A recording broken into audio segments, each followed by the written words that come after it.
Hi everyone. I'm here with another story of my days on the canal barge, tourist barge, Wirianda, which in my upcoming book, coming out October 5th, uh, To Live and Die in the Floating World, I turn into the Celeste, and it is the setting for this kind of suspense thriller that I've written about my time, based on a couple of stories that I heard on my time on the canal. And this story will also be about how I learned my favorite French word. Now, I should explain, I've been a little, not exactly deceptive in my previous stories, but I'm always talking about the boat. But in fact, there were two of them. Diane, the owner, had two, the Wirianda and the Wirianda 2, which didn't show a lot of imagination in naming boats, but there you have it. And this is how I learned my favorite French word. We'd been floating along, and I was doing my usual job, which was to take this little London taxi and go along the dirt tow road. Should I explain what a tow road is? Sure, why not? A tow road is a dirt path, about as wide as a car now, that parallels the canal. And it was used in the old days for horses, and because the barge was tied to a horse. And the horse would actually tow the boat along at the end of a long rope. And so to this day, that even though the horses are long gone, and you'll see just once in a great while a car coming along like my London taxi, it's still called a tow road or tow path, either one. So anyway, here we are. It's 6:45 in the evening, and the canals close at 7, and the boat is approaching. So I run up to the lock here. That is our next one. We're moored just beyond it for the night. And as I come up, to my surprise, here's the lock keeper walking away with a fishing pole over his shoulder, and some other buddy of his also with a fishing pole. And I say, well, there's a boat coming. And he says, yeah. And I said, well, we need the canal. We need the lock. We need the lock open, and you're not supposed to close until 7 o'clock. And here's where I learned the word. He looks at his friend like, who is this guy? And then he turns to me and he goes, boff. And you can't just say boff. You got to get the hands up and the shoulders up. You go, boff. Which, as you probably catch on, is French for, I'm sorry, you seem to be talking to somebody who you think gives a damn. And so he's telling us we're stranded, that we won't go through the lock. And I run back to the boat that's there, which was actually the Wirianda 2. And I tell the skipper, the lock's closed, you'll have to moor for the night.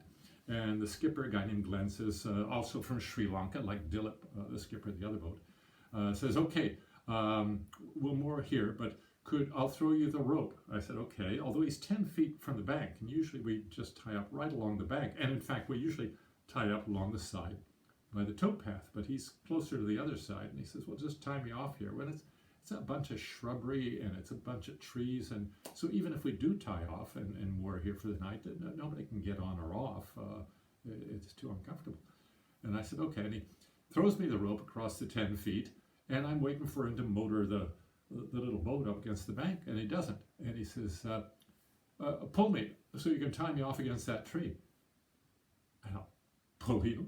I mean, this is a 100-foot steel boat with, 2 big steel cabins and everything in it. I said, I can't pull you. And he says, no, try. We're kind of whispering because you never want the guests to know that you got any sort of a problem. So we're trying to hide the fact that he's asking me to pull the boat. And he said, just pull the boat. I finally say, okay, just to prove to him I can't do it. So I take the rope and put it over my shoulder. And if you've ever seen the African Queen with Humphrey Bogart pulling his boat through the leech-filled waters, that's kind of how I felt. I'm pulling at him straight, and of course we're not going anywhere. It's not budging at all. And I said, Glenn, this is nuts. I can't do this. He says, try again.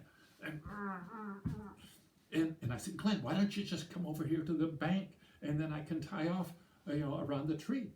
And he said, well, I've run onto a sandbar. I've run aground.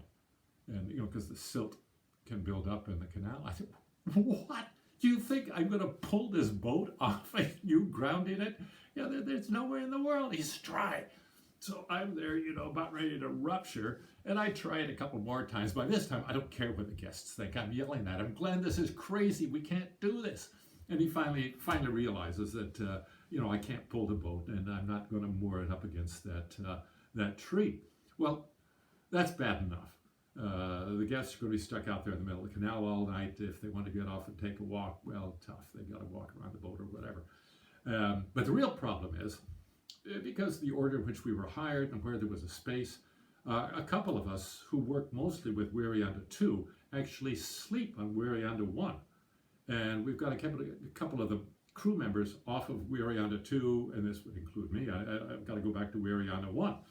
And the only way to do that is they've got, you don't really want to call it a lifeboat, because the superstructure of the boat goes up about 8 or 10 feet, and the canal is only 5 or 6 feet deep. So there's no way in the world you're going to need off that boat to keep from drowning. But we got a little boat that comes with it, and it's a plastic thing. Maybe you can't see my hands. Maybe about this wide, about 5 feet long, and about 3 feet of beam. And it's so cheap. I mean, it's the cheapest thing in the world. It's the sort of boat you see in a grocery store with a bunch of cans of peaches in it, and a little sign saying "sail this week," And but they need to get a couple people off the boat and onto the shore, and a couple people on the shore onto the boat, because the crew from Wirianda 1 has come up by now, and they're laughing at the predicament we're in. And they put the boat in the water, and these guys, I guess they've never been in a canoe or anything like that, or maybe it's something to do with the shape of the boat. They're trying to paddle with these little paddles they've got, and they're really cramped in there. And all they can do is make it go around in circles. So they're spinning around and around and around, gradually coming up to the other bank. And I don't know why they think that the guests aren't managing to see this by now. They probably knew, and they're just utterly humiliated. Well, maybe the guests too, for having paid for this. But I mean, the crew is just utterly humiliated, making fools of themselves in front of the guests. I thought it was the funniest thing I'd ever seen. These guys in the boat, 2 people in the boat, spinning around trying to find the bank, and I'm laughing my butt off. And it gets over to me, and they say, okay, so-and-so's getting off, and so-and-so's getting on, and how do we do this? A little like that old joke about the brain teaser about cannibals and Christians. And so I get onto the boat, and I find the problem is that the boat is so tiny, and you can't really paddle it. And so we go spinning around back to the boat, and again, I'm laughing my head off, and Glenn, the skipper, who's in the little boat, he's not happy with me because he doesn't think this is funny at all. But I thought, if this isn't funny, I don't know what is. And so we managed to spin around, and we get onto the Wirianda 2, and the next morning the other boat comes up, and they tie a line to it, and he pulls him off the silt bank. I guess that's better than saying it was a sandbank. They pull him off, and life continues, and I take off in my London taxi. And I guess that's the story of how I learned to say both, which I use occasionally to this day. So here's the ad part. Again, To Live and Die in the Floating World, a suspense thriller, comes out October 5th from Blank Slate Press. You can order it through your local bookstores. You can order it online from the usual sources, or you can order it online from me through the website that should appear on this page somewhere, but just to help you out, it's Stephen Holgate Wright, W-R-I-T-E, and Stephen with a P-H. Those of you who know me as Steve have to realize I put my name as Stephen Holgate with a P-H so that I look like I might be illiterate. StephenHolgateWright.com, and you can order through me, and as I've said before, I won't charge you shipping or handling, and I will mar your copy with my signature if you like, and look forward to doing that for some of you. Anyway, that's the story of how I learned to say bof and how I spun around in circles in a little boat on the canals of France. Take care until I speak to you again in a week or so. Bye-bye.